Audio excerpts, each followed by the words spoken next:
আজকে নতুন আরেকটি রেসিপির ভিডিওতে আপনাকে স্বাগতম। আসসালামু আলাইকুম। কেমন আছেন সবাই? আশা করি আপনারা সবাই ভালো আছেন। আপনাদের দোয়ায় আমিও অনেক ভালো আছি। আজকে আমি বানিয়ে দেখাবো কাঁঠালের বিচি ভর্তা। আমি 30 পিসের মতো কাঁঠালের বিচি নিয়েছি। আপনারা আপনাদের প্রয়োজন অনুযায়ী নিয়ে নেবেন। আর কাঁঠালের বিচিগুলো আমি একটু ছিদ্র করে দিচ্ছি, যাতে করে ভাজার সময় ফুটে চোখে মুখে না লাগে। আপনারা অবশ্যই একটু ছিদ্র করে দেওয়ার চেষ্টা করবেন। আর এই কাঁঠালের বিচিগুলোকে কিন্তু অনেক সুন্দরভাবে ভেজে নিতে হবে, না হলে ভর্তা করতে সমস্যা হবে। আমি এই কাঁঠালের বিচি ভাজার ফাঁকে কিন্তু পেঁয়াজ আর রসুন ছুলে নিলাম। আর এই কাঁঠালের বিচিটা একদমই সবসময় নাড়াচাড়া করে ভেজে নিতে হবে। কাঁঠালের বিচি ভাজা হয়ে গেছে। একই পাত্রে আমি সরিষার তেল দিয়ে এখানে পেঁয়াজ আর রসুন দিয়ে এটাকে সুন্দরভাবে নেড়ে চেড়ে একদমই ভেজে নিতে হবে, যতক্ষণ না পর্যন্ত বাদামি কালার না হয়ে আসছে।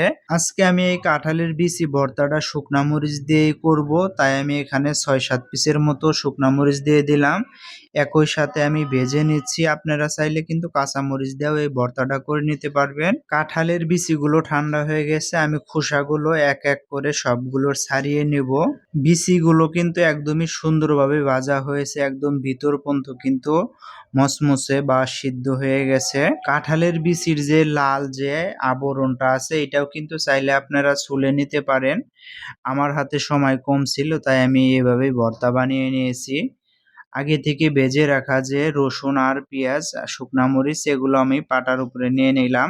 শুকনা মরিচের বোটা কিন্তু অনেক শক্ত, সহজে এটা ফিনিশিং হতে চায় না, তাই আমি ছিঁড়ে বোটাগুলোকে ফেলে দিলাম।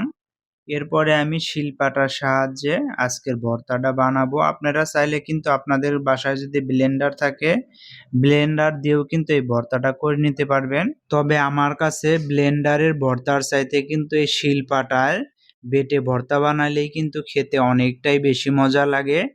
তাই আমি কিন্তু শিলপাটা দিয়েই আজকে ভর্তাটা বানাচ্ছি। শিলপাটায় ভর্তা বানানো কিন্তু অনেক কষ্ট, একমাত্র যারা শিলপাটায় ভর্তা বানায় তারাই কিন্তু বলতে পারবে। যাই হোক, আমার ভর্তা কিন্তু রেডি হয়ে গেছে। আমি সরিষার তেল দিয়ে এটাকে সুন্দরভাবে মিশিয়ে নিলাম। আর এই ভর্তাটা কিন্তু গরম ভাতের সাথে খেতে অনেক মজা লাগবে, তাই আমি গরম ভাতের সাথেই নিয়ে নিলাম। এখন যেহেতু কাঁঠালের সিজন চলতেছে, সবার বাসায় কিন্তু কাঁঠালের বিচি রয়েছে। আপনিও চাইলে কিন্তু এরকম মজাদার কাঁঠালের বিচি ভর্তা বানিয়ে খেতে পারেন। যদি আজকের এই রেসিপিটি আপনাদের কাছে ভালো লেগে থাকে, অবশ্যই শেয়ার করে দিবেন। আর হ্যাঁ, আমার এই ইউটিউব চ্যানেলটা কিন্তু একদমই নতুন। আপনারা সবাই একটু ইউটিউব চ্যানেলটা সাবস্ক্রাইব করে দিবেন। আর আজকের মতো আমি এখানেই বিদায় নিচ্ছি। আবার পরবর্তী রেসিপিতে দেখা হবে। সে পর্যন্ত আপনারা সবাই ভালো থাকবেন, সুস্থ থাকবেন। আল্লাহ হাফেজ।